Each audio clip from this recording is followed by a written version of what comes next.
IIT aspirants. Today's topic, tenses. Present tense part A. Simple present tense and present continuous tense. Today we are going to explain as usual in English and Kannada also. Let's begin the class with the definition of tense. What is tense? Kala ಅಂದರೆ ಏನು? Tense means the time of action. When the work happens. ಅಂದರೆ ಕಾಲ, ಕಾರ್ಯ ನಡೆಯುವ ಒಂದು ಸಮಯ ಅಂತ. There are three main types of tenses.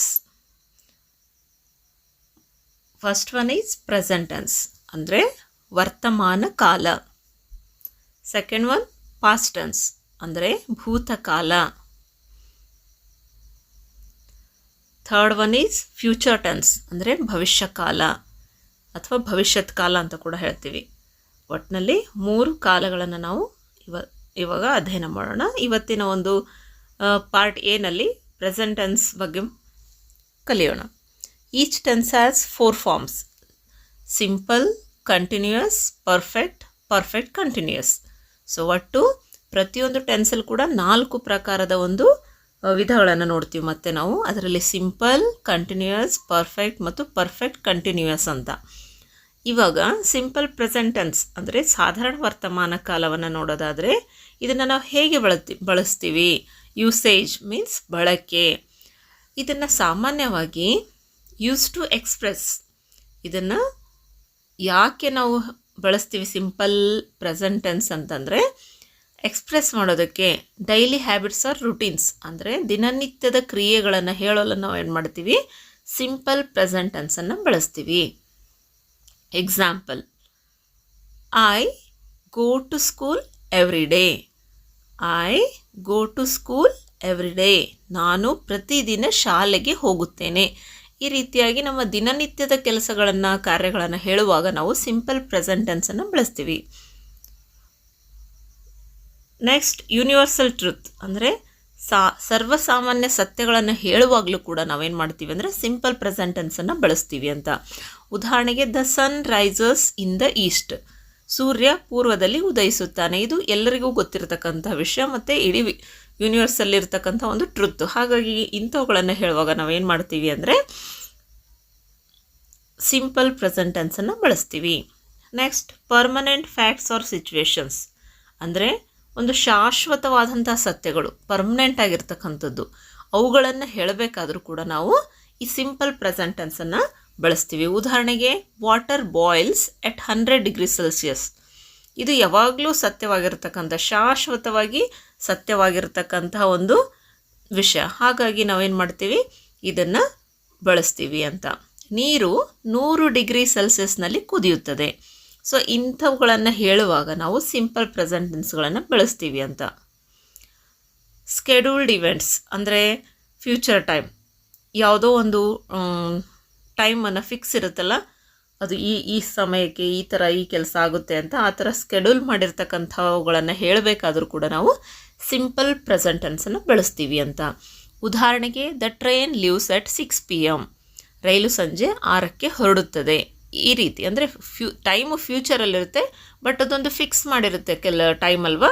ಹಾಗಾಗಿ ನಾವು ಇಲ್ಲಿ ಏನು ಮಾಡ್ತೀವಿ ಅಂದರೆ ಸಿಂಪಲ್ ಪ್ರೆಸೆಂಟ್ ಟೆನ್ಸನ್ನೇ ಬಳಸ್ತೀವಿ. ಇವಾಗ ಒಂದು ಸ್ಟ್ರಕ್ಚರನ್ನು ನೋಡೋಣ. ಈ ಒಂದು ಸಿಂಪಲ್ ಪ್ರೆಸೆಂಟ್ ಟೆನ್ಸ್ ಮಾಡಬೇಕಾದ್ರೆ ಏನು ಸ್ಟ್ರಕ್ಚರ್ ಬೇಕು? ಅಫರ್ಮೇಟಿವ್ ಸೆಂಟೆನ್ಸ್ ಮಾಡಬೇಕಾದ್ರೆ ನಮಗೆ ಮುಖ್ಯವಾಗಿ ಏನೇನು ಬೇಕು ಅಂದರೆ ಸಬ್ಜೆಕ್ಟ್ ಬೇಕು, ನಿಮಗೆಲ್ರಿಗೂ ಗೊತ್ತಿರೋ ಹಾಗೆ ವರ್ಬ್ ಬೇಕು ಮತ್ತು ಆಬ್ಜೆಕ್ಟ್ ಬೇಕು. ಈಗ ವರ್ಬಲ್ಲಿ ಏನು ಬಳಸಬೇಕು ಅಂದರೆ V1 + S or ES ಅನ್ನು ಬಳಸಬೇಕು.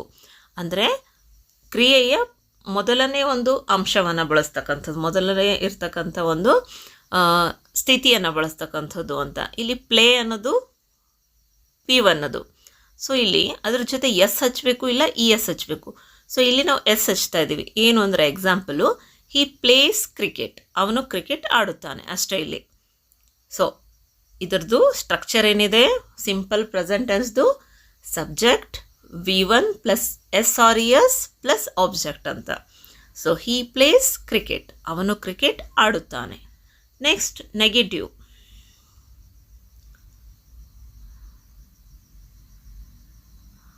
ಓಕೆ, ಇವಾಗ ನೆಗೆಟಿವ್ ಸ್ಟ್ರಕ್ಚರ್ ಹೇಗಿದೆ ನೋಡಿ.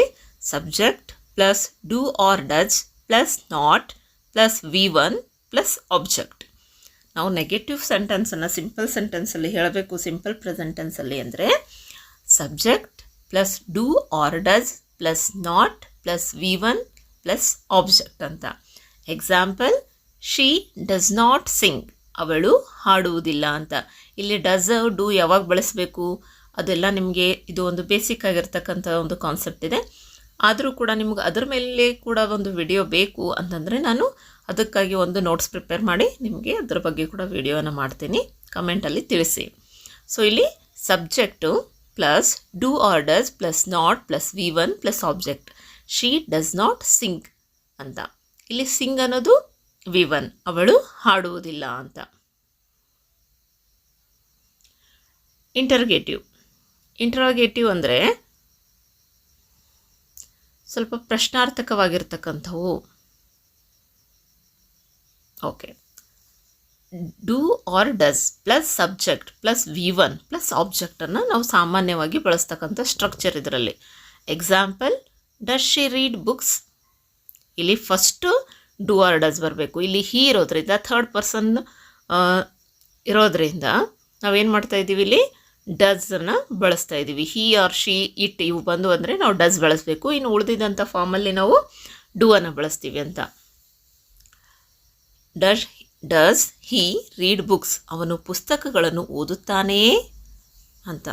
ಇಂಟ್ರಾಗೇಟಿವ್ ಅನ್ನೋದಿದು. ಇನ್ನು next common verb changes with S or S. Common ಆಗಿ ವರ್ಬ್ ಯಾವ ರೀತಿ ಚೇಂಜ್ ಆಗುತ್ತೆ ಎಸ್ ಮತ್ತು ಎಸ್ ಅಲ್ಲಿ ಅಂತ. ಗೋಸ್ ಆಗುತ್ತೆ, ಡೂ ಡಸ್ ಆಗುತ್ತೆ ಅಂತ. ಈಗಾಗಲೇ ಹೇಳಿದ್ನಲ್ಲ, ಥರ್ಡ್ ಪರ್ಸನ್ ಬಂದಾಗ ಗೋಸು ಡಸ್ಸು ಈ ರೀತಿ ಆಗುತ್ತೆ ಅಂತ. ಫಸ್ಟ್ ಪರ್ಸನ್ ಸೆಕೆಂಡ್ ಪರ್ಸನಲ್ಲಿ ಗೋ ಮತ್ತು ಡೂ ಇರುತ್ತೆ ಅಂತ. ವಾಚ್ ವಾಚಸ್, ಪ್ಲೇ ಪ್ಲೇಸ್ ಈ ರೀತಿಯಾಗಿ. ನೆಕ್ಸ್ಟ್ ಪ್ರೆಸೆಂಟ್ ಕಂಟಿನ್ಯೂಯಸ್ ಟೆನ್ಸ್, ವರ್ತಮಾನ ಪ್ರಗತಿಶೀಲ ಕಾಲ ಅಂತ. ಪ್ರೆಸೆಂಟ್ ಕಂಟಿನ್ಯೂಯಸ್ ಟೆನ್ಸ್ ಯೂಸೇಜ್ ಅಂದರೆ ಹೇಗೆ ಇದನ್ನು ಬಳಕೆ ಮಾಡೋದು. ಯೂಸ್ ಟು ಎಕ್ಸ್ಪ್ರೆಸ್ ಇದನ್ನು ಕೂಡ. ಆ್ಯಕ್ಷನ್ ಹ್ಯಾಪನಿಂಗ್ ನಾವು, ಈಗ ನಡೆಯುತ್ತಿರುವ ಕ್ರಿಯೆಗಳನ್ನು ಹೇಳಬೇಕಾದ್ರೆ ನಾವು ಪ್ರೆಸೆಂಟ್ ಕಂಟಿನ್ಯೂಯಸ್ ಟೆನ್ಸನ್ನು ಹೇಳ್ತೀವಿ. Example, she is reading A book, ಅವಳು ಪುಸ್ತಕ ಓದುತ್ತಿದ್ದಾಳೆ. ಇವಾಗ ಸದ್ಯ ಅದು ಕೆಲಸ ನಡೀತಾ ಇರಬೇಕು. ಅಂಥ ಸಂದರ್ಭದಲ್ಲಿ ನಾವು ಏನು ಮಾಡ್ತೀವಿ ಅಂದರೆ ಪ್ರೆಸೆಂಟ್ ಕಂಟಿನ್ಯೂಯಸ್ ಟೆನ್ಸನ್ನು ಬಳಸ್ತೀವಿ ಅಂತ. ಇನ್ನು ಟೆಂಪ್ರರಿ ಆ್ಯಕ್ಷನ್ಸ್, ಅವು ಆ್ಯಕ್ಷನ್ಸ್ಗಳು ಸದ್ಯಕ್ಕೆ ಮಾತ್ರ ಇರ್ತಕ್ಕಂಥವು, ಅವುಗಳನ್ನು ಕೂಡ ಹೇಳುವಾಗ ನಾವು ಕಂಟಿನ್ಯೂಸ್ ಟೆನ್ಸನ್ನು ಬಳಸ್ತೀವಿ. Example, they are living in Bengaluru, ಅವರು ಈಗ ಬೆಂಗಳೂರಿನಲ್ಲಿ ವಾಸಿಸ್ತಿದ್ದಾರೆ. ಮತ್ತೆ ಮುಂದೆ ಅವ್ರು ಎಲ್ಲಿ ವಾಸಿಸ್ತಾರೆ ಗೊತ್ತಿಲ್ಲ, ಹಿಂದೆ ಎಲ್ಲಿ ವಾಸಿಸ್ತಿದ್ರು ಅಂತಲೂ ಗೊತ್ತಿಲ್ಲ. ಬಟ್ ಅಟ್ ಪ್ರೆಸೆಂಟ್ ಅವರು ಇವಾಗ ಇಲ್ಲಿ ಬೆಂಗಳೂರಿನಲ್ಲಿ ವಾಸಿಸುತ್ತಿದ್ದಾರೆ. ಇಂತಹ ಸಮಯದಲ್ಲಿ ಕೂಡ ನಾವು ಪ್ರೆಸೆಂಟ್ ಕಂಟಿನ್ಯೂಸ್ ಟೆನ್ಸನ್ನು ಬಳಸ್ತೀವಿ. Next future arrangements. ಇನ್ ಫ್ಯೂಚರಲ್ಲಿ ಏನೋ ಒಂದು ಅರೇಂಜ್ಮೆಂಟ್ಸ್ ಮಾಡೋದಿದೆ ಅಂದಾಗಲೂ ಕೂಡ ನಾವು ಈ ಪ್ರೆಸೆಂಟ್ ಕಂಟಿನ್ಯೂಸ್ ಟೆನ್ಸನ್ನು ಬಳಸ್ತೀವಿ. Example, we are going to Mysuru tomorrow ಅಂದರೆ ನಾವು ನಾಳೆ ಮೈಸೂರಿಗೆ ಹೋಗುತ್ತಿದ್ದೇವೆ. ಅರೇಂಜ್ಮೆಂಟ್ ಮಾಡ್ಕೊಂಡಿದ್ದೀವಿ ಇವಾಗ ಹೋಗೋದು, ಬಟ್ ಅದು ಫ್ಯೂಚರಲ್ಲಿದೆ. ಅಂಥ ಸಮಯದಲ್ಲೂ ಕೂಡ ನಾವೇನು ಮಾಡ್ತೀವಿ, ಪ್ರೆಸೆಂಟ್ ಕಂಟಿನ್ಯೂಯಸ್ ಟೆನ್ಸನ್ನು ಬಳಸ್ತೀವಿ. ಇನ್ನು ಸ್ಟ್ರಕ್ಚರ್, ಪ್ರೆಸೆಂಟ್ ಕಂಟಿನ್ಯೂಸ್ ಟೆನ್ಸ್ನ ಸ್ಟ್ರಕ್ಚರ್ ಇದೆ. ಅಫರ್ಮೇಟಿವಲ್ಲಿ subject plus AM or is R plus V1 plus ING plus object ಅಂತ. So example, I am teaching grammar, ನಾನು ವ್ಯಾಕರಣ ಬೋಧಿಸುತ್ತಿದ್ದೇನೆ. ಇಲ್ಲಿ ಐ ಬಂದಾಗ ಎಂ ಬರುತ್ತೆ, ಹಿ ಶ್ರೀ ಬಂದಾಗ ಈಸ್ ಬರುತ್ತೆ, ದೇ ಅಥವಾ ಪ್ಲೂರಲ್ ಫಾರ್ಮಲ್ಲಿ ಬಂದಾಗ ಆರ್ ಬರುತ್ತೆ ಈ ರೀತಿಯಾಗಿ ಅಂತ. ಮತ್ತು ING ಫಾರ್ಮ್ ಕಂಪಲ್ಸರಿಯಲ್ಲಿ ಬರುತ್ತೆ ಕಂಟಿನ್ಯೂಸ್ ಟೆನ್ಸಲ್ಲಿ. ನೆಗೆಟಿವ್, ಇನ್ನು ನೆಗೆಟಿವ್ ಅನ್ನು ಹೇಳಬೇಕಾದ್ರೆ okay, subject plus M is R plus not plus V1 plus ING plus object. Example, she is not playing now, ಅವಳು ಈಗ ಆಡುತ್ತಿಲ್ಲ. ಅಂದರೆ ಇಲ್ಲಿ ನೆಗೆಟಿವ್ ಅಂದಾಗ ನಾಟನ್ನು ಹಚ್ಚಬೇಕು. ನಾಟ್ ಆದಮೇಲೆ V1 ಪ್ಲಸ್ ING ಫಾರ್ಮನ್ನು ಹಚ್ಚಿದರೆ ಅದು ಪ್ರೆಸೆಂಟ್ ಕಂಟಿನ್ಯೂಸ್ ಟೆನ್ಸ್ ಆಗುತ್ತೆ. Next interrogative am is R plus subject plus V1 plus ING plus object. ಈ ಸ್ಟ್ರಕ್ಚರನ್ನು ನೀವು ಚೆನ್ನಾಗಿ ಒಂದು ನೋಟ್ಬುಕ್ಕಲ್ಲಿ ಬರೆದಿಟ್ಕೊಂಡಿದ್ರೆ ನಿಮಗೆ ತುಂಬ ಸಹಾಯ ಆಗುತ್ತೆ ಅಂತ. ಅಥವಾ ನೀವು ಸ್ಕ್ರೀನ್ಶಾಟ್ ಆದರೂ ತೆಗೆದುಕೊಂಡು ಇಟ್ಕೊಳ್ರಿ. Example, are you listening? ನೀವು ಕೇಳ್ತಿದ್ದೀರಾ?